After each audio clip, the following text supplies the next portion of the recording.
الحمد لله وحده والصلاة والسلام على من لا نبي بعد أما بعد فأعوذ بالله من الشيطان الرجيم بسم الله الرحمن الرحيم إنا أنزلناه في ليلة القدر وما أدراك ما ليلة القدر ليلة القدر خير من 1000 الشهر تنزل الملائكة والروح فيها بإذن ربهم من كل أمر سلام هي حتى مطلع الفجر صدق اللہ العظیم۔ محترم حضرات، عبادت کی نیت سے درود پاک پڑھ لیں۔ اللہم صلی علی محمد وعلی آل محمد کما صلیت علی۔ حضرات، ابھی رمضان المبارک کا مہینہ چل رہا ہے، جس کے متعلق آپ صلی اللہ علیہ وسلم نے فرمایا کہ ہماری امت کو پورے 1 ماہ یعنی رمضان المبارک کا روزہ دیا گیا ہے، جو کسی اور امت کو نہیں دیا گیا۔ یہ اس امت کی فضیلت اور برتری کی بات ہے، اور اس رمضان المبارک کو فضیلت اس لیے ملی ہے کہ اللہ تبارک و تعالی نے فرمایا کہ میں نے اپنا قرآن یعنی کلام پاک کو اسی مہینے میں اتارا، اور اس مہینے کی فضیلت اس لیے زیادہ بتائی گئی کہ اس مہینے میں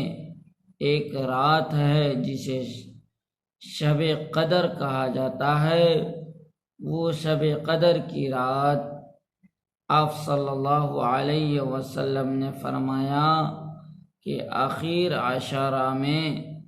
3 عشرے ہوتے ہیں ہر مہینہ میں، لیکن رمضان المبارک کے 3 عشرے کا الگ الگ نام ہے۔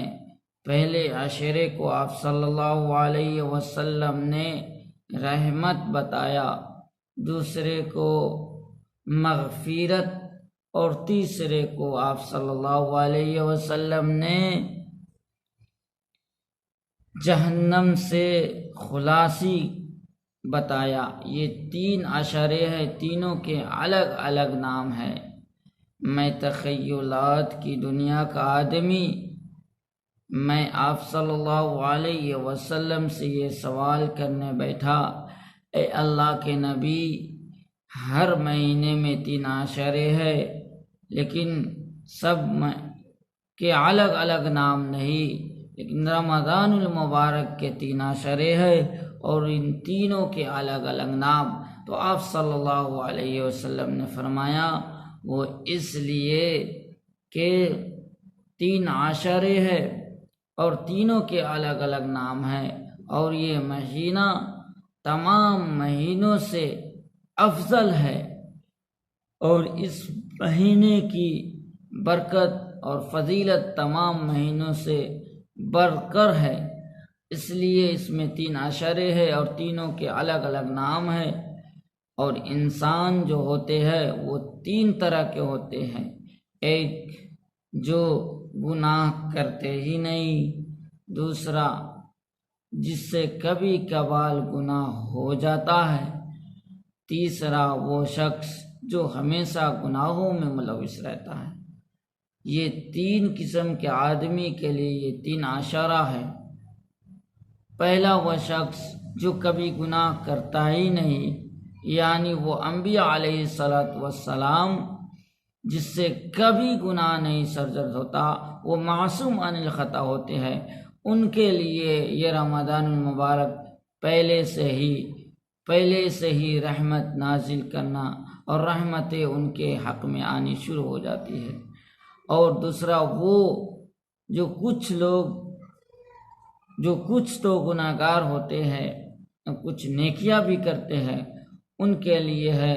کہ جب وہ دوسرا عشرہ چڑھتا ہے تو ان کی مغفرت کر دی جاتی ہے، اور انہیں اللہ تبارک و تعالی اس بات کی توفیق دیتا ہے کہ وہ اللہ کی عبادت میں جٹ جاتے ہیں، اللہ کے سامنے گر گرانے لگتے ہیں۔ اور تیسرا وہ جو نام کے تو ہے مسلمان مگر کبھی انہیں توفیق نہیں ہوتی، مگر آخر عشرہ آنے کے بعد جب شب قدر کی فضیلت سنتا ہے، جب شب قدر کے بارے میں جانتا ہے، تو وہ تمام برائیوں کو چھوڑ کر، تمام گناہوں کو چھوڑ کر، تمام لغزشوں کو چھوڑ کر وہ اللہ کے حضور میں اپنے سجدے رکھنے اللہ کے گھر میں چلے آتے ہیں اور روزہ رکھنا شروع کر دیتے ہیں۔ یہ تین قسم کے لوگ ہیں، اسی لیے اللہ تبارک و تعالی نے رمضان کے تینوں عشرہ کے تین الگ الگ نام رکھے، پہلی رحمت، دوسرے کی مغفرت اور تیسرے کی جہنم سے خلاصی کا۔ میرے محترم بزرگوں، دوستو، ابھی اخیر عشرہ چل رہا ہے، اور اس عشرہ کے متعلق میں نے قرآن کی آیت پڑھی ہے، اور میں نے شروع میں بیان کر دیا کہ اللہ تبارک و تعالی نے فرمایا انا انزلناہ فی لیلۃ القدر، کہ ہم نے بے شک قرآن کو لیلۃ القدر کی راتوں میں اتارا۔ یہ لیلۃ القدر کی فضیلت اور رمضان کے لیے کافی تھا کہ قرآن جیسی کتاب اس مہینے میں اس رات میں اتاری گئی۔ اور پھر اللہ تبارک و تعالی نے آگے یہ بیان کیا وما ادراک ما لیلۃ القدر، کہ لیلۃ القدر جس کی فضیلت،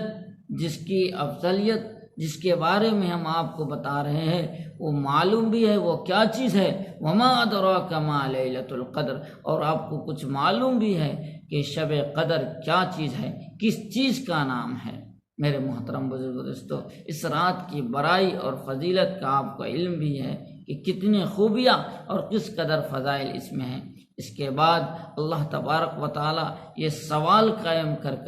کہ آپ کو معلوم ہے کہ لیلۃ القدر کیا ہے، یہ پوچھنے کے بعد خود اللہ تبارک و تعالی جواب دے رہے ہیں اور ہمیں بتا رہے ہیں کہ لیلۃ القدر وہ ہے، لیلۃ القدر خیر من الف شہر، لیلۃ القدر 1000 مہینوں سے بہتر ہے، 1000 مہینوں سے بہتر ہے لیلۃ القدر۔ اور وہ 1000 مہینوں سے بہتر کتنا بہتر ہے یہ اللہ کے علم میں ہے۔ اس لیے جو شخص ایک رات عبادت کرے گا اللہ تبارک و تعالیٰ اسے 1000 برس کی عبادت سے بھی زیادہ ثواب دے گا۔ اور آگے اللہ تبارک و تعالیٰ نے فرمایا تنزل الملائکۃ، اس رات میں فرشتے اترتے ہیں، اس رات میں فرشتے اترتے ہیں۔ علامہ راضی لکھتے ہیں کہ ملائکہ جب ابتدا میں تجھے دیکھا تھا تو تجھے نفرت ظاہر کی تھی، تجھ سے نفرت کی تھی، اور اپنے آپ کو بری ذمہ کیا تھا کہ یہ انسان دنیا میں جانے کے بعد کیا آپ کی عبادت کرے گا، کیا آپ کی تسبیح و تحلیل کرے گا، کیا ہم آپ کی عبادت کے لیے کافی نہیں ہے پروردگار؟ تو اللہ تبارک و تعالی نے کہا انی اعلم ما لا تعلمون، اور وہ ماں باپ جو جب تم پانی تھے تو تمہیں دیکھ کر وہ نفرت کرتے تھے، حتیٰ کہ کپڑے کو اگر لگ جاتا تو کپڑے دھونے کی نوبت آتی، لیکن جب حق تعالی شانو نے اس قطرے کو بہتر صورت محمد فرما دیا تو والدین کو بھی شفقت اور پیار کی نوبت آئی۔ اور آج جب توفیق الہی سے تو شب قدر میں معرفت الہی اور اطاعت ربانی میں مشغول ہے، تو ملائکے بھی اپنے اس فقرہ کی معذرت کرنے کے لیے اترتے ہیں۔ والروح فیہا، اور اس رات میں روح القدس یعنی حضرت جبرائیل بھی نازل ہوتے ہیں۔ والروح فیہا بإذن ربہم من کل امر، اپنے رب کے حکم سے بإذن ربہم من کل امر، اپنے پروردگار کے حکم سے ہر امر خیر کو لے کر زمین کی طرف اترتے ہیں۔ سلام ہے، یعنی تمام رات ملائکے کی طرف سے مومن پر سلام ہوتا رہتا ہے، اور یہ کب تک چلتا رہتا ہے؟ ہی حتی مطلع الفجر، اور رات کے انہی برکات کے ساتھ تمام رات طلوع فجر تک رہتی ہے۔ اور یہ رات کے تمام، ایسا نہیں ہے کہ رات کے ایک حصہ میں ہو، کسی خاص حصہ میں نہیں، بلکہ طلوع آفتاب تک پوری کی پوری رات یہی کام چلتا رہتا ہے۔ اور اسی طرح وہ فرشتے آتے رہتے ہیں، جونق در جونق آتے ہیں، اور ایمان والے کے لیے جو لیلۃ القدر میں جاگتے ہیں، اللہ سے مانگتے ہیں، اللہ کے سامنے گڑگڑاتے ہیں، ان کے لیے دعائیں کرتے رہتے ہیں۔ عن ابی ہریرہ رضی اللہ تعالی عنہ قال قال رسول اللہ صلی اللہ علیہ وسلم من قام لیلۃ القدر ایمانا و احتسابا غفر له ما تقدم من ذنبه۔ نبی کریم صلی اللہ علیہ وسلم کا ارشاد ہے، حضرت ابو ہریرہ رضی اللہ تعالی عنہ سے نقل ہے، وہ فرماتے ہیں کہ جو شخص لیلۃ القدر میں ایمان کے ساتھ اور ثواب کی نیت سے عبادت کے لیے کھڑا ہوا، اس کے پچھلے تمام گناہ معاف کر دیے جاتے ہیں، اور میرے آقا کی زبان سے نکلی ہوئی ہر بات سچی ہوتی ہے۔ اس لیے میرے محترم بزرگ اور دوستو، ابھی یہ رمضان مبارک کا آخری عشرہ چل رہا ہے، اور اسی میں وہ لیلۃ القدر ہے۔ آپ صلی اللہ علیہ وسلم حضرت عبادہ سے روایت ہے، وہ فرماتے ہیں کہ آپ صلی اللہ علیہ وسلم فرما رہے کہ میں لیلۃ القدر کی تعین کر چکا تھا، اور میں جب بتانے آیا تو دو مسلمانوں میں لڑائی جھگڑا ہو رہا تھا، تو اللہ تبارک و تعالی نے میری ذہن سے وہ رات نکال لیا۔ یہ بڑی ہی محرومی کی بات ہے، اسی لیے میں آپ لوگوں سے درخواست کروں گا کہ ایمان والوں کی شان یہ نہیں ہے کہ وہ لڑائی کرے، جھگڑا کرے، فساد ملائے۔ حضرت عائشہ رضی اللہ تعالیٰ